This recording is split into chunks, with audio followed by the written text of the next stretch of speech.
नमस्कार साथियों, स्वागत है आप सभी मित्रों का डेली अफेयर्स चैनल पर। मैं संजय मालवी लेकर आया हूँ 10 बड़ी खबरें जो कि बनी हैं कल रात तक की सुर्खियों से। आज हम अतिरिक्त रूप से जानेंगे पश्चिम बंगाल के बारे में। आज की पहली खबर, 15 मई को अंतर्राष्ट्रीय परिवार दिवस मनाया गया। वर्ष 1993 में संयुक्त राष्ट्र महासभा द्वारा इस दिन को मनाने की घोषणा की गई। 2. हाल ही में सरकार द्वारा खरीदी गई भारत की पहली स्वचालित कोविड-19 परीक्षण मशीन। 3. भारत ने कॉमनवेल्थ स्वास्थ्य मंत्रियों की बैठक में भाग लिया। 32वीं राष्ट्रमंडल स्वास्थ्य मंत्रियों की बैठक थी। कॉमनवेल्थ समूह में 54 देश शामिल हैं। यह 1926 में स्थापित किया गया था। यह 1949 में लंदन घोषणा के माध्यम से गठित किया गया था। इस समूह का विचार अंग्रेजों द्वारा शुरू किया गया था। यह अतिरिक्त रूप में अपन ने कॉमनवेल्थ के बारे में जाना। 4. संयुक्त राष्ट्र ने विश्व आर्थिक स्थिति और संभावना रिपोर्ट 2020 जारी की। इस रिपोर्ट के अनुसार वैश्विक अर्थव्यवस्था 2020 में 3.2% रहेगी। विकसित देशों में जीडीपी की वृद्धि 2020 में घटकर -0.5% रह जाएगी। 5. भारत ने G20 वर्चुअल व्यापार और निवेश मंत्रियों की बैठक में भाग लिया। G20 की स्थापना 1999 में हुई, जिसके वर्तमान अध्यक्ष वो हैं शिंजो आबे हैं। वर्ष 2008 में राज्य के प्रमुखों का शिखर सम्मेलन हुआ। G20 का मुख्य उद्देश्य जो है वो वैश्विक अर्थव्यवस्था में प्रणालीबद्ध महत्वपूर्ण औद्योगिक और विकासशील अर्थव्यवस्थाओं के एक साथ लाने के लिए महत्वपूर्ण मुद्दों पर चर्चा करने के लिए इसका बनाया गया है। सदस्य इनके हैं अर्जेंटीना, ऑस्ट्रेलिया, ब्राज़ील, कनाडा, चीनी जनवादी गणराज्य, यूरोपीय संघ, France, Germany, Bharat, Indonesia, Mexico, रूस, सऊदी अरब, दक्षिण अफ्रीका, दक्षिण कोरिया, तुर्की, यूनाइटेड किंगडम एवं संयुक्त राज्य इसके जो हैं सदस्य हैं। 6. पश्चिम बंगाल सरकार द्वारा बंजर जमीनों के उपयोग हेतु मतिर स्मृति योजना शुरू की।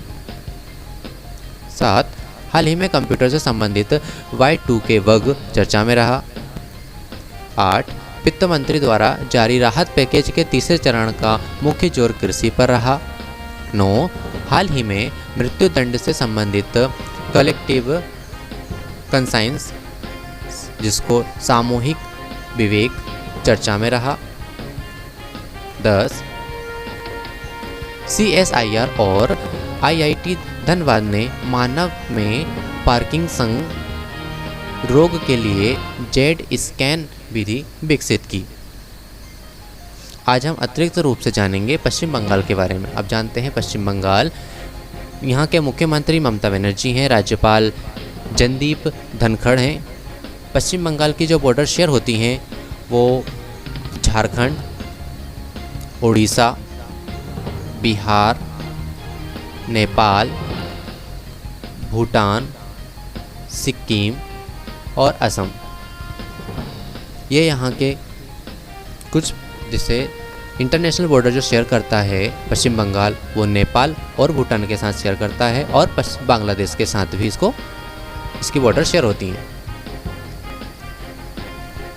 स्थापना 26 जनवरी 1950, राजधानी कोलकाता। राजकीय पुष्प हरसिंगार जिसको शेफाली भी कहते हैं, जिसको इसमें फोटो में देख सकते हैं हम। राजकीय वृक्ष चितौन चेटियन। राजकीय पक्षी श्वेतकंठ कौडिल्ला या सफ़ेद गर्दन वाला किंगफिशर। आपने इस फोटो को किंगफिशर वियर पर भी देखा होगा, जिसको लोकल भाषा में इसको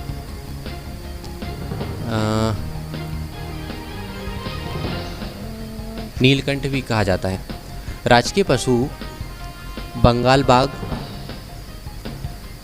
फिशिंग कैट जिसको कहते हैं। राजकीय भाषा यहाँ की बंगाली और द्वितीय अंग्रेजी है।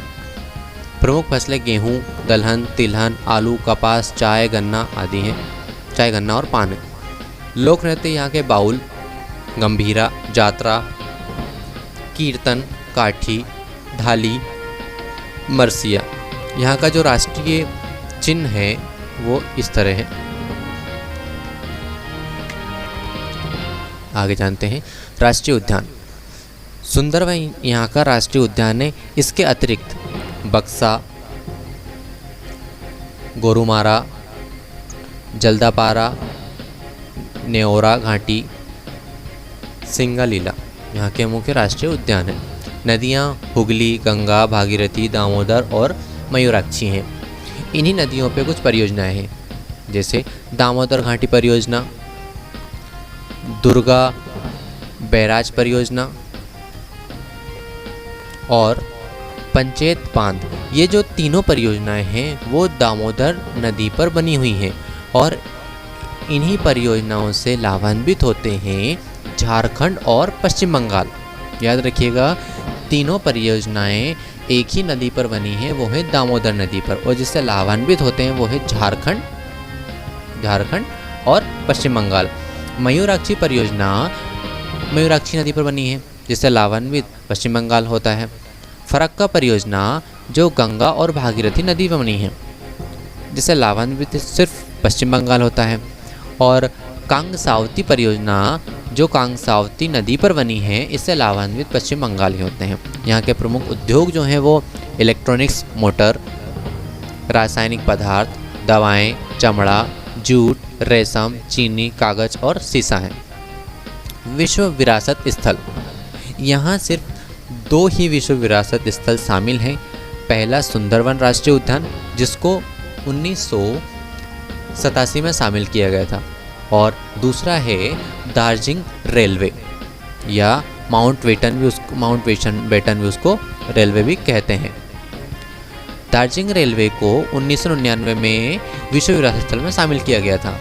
इसके अलावा नीलगिरी 2005 में शामिल किया गया, जो कि तमिलनाडु में है। कालका शिमला 2008 में शामिल किया गया, जो कि हिमाचल प्रदेश में। इनको भी माउंट बेटन रेलवे के नाम से जानते हैं। लोकसभा सीट 42 हैं, राज्यसभा सीटें 16 हैं, विधानसभा 294 हैं, जिले 23 हैं।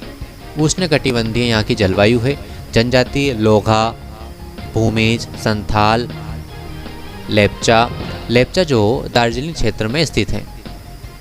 आप यहाँ पे एक इमेज देख सकते हैं जो कि राष्ट्रीय उद्यान की ली गई है, सुंदरवन की।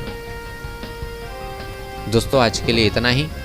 कल फिर मिलते हैं नए सवालों के साथ, और अगर आपको इन सभी की PDF चाहिए तो हमारे Telegram channel daily affairs Hindi पर आपको उपलब्ध की गई है, वहाँ से आप डाउनलोड कर सकते हैं।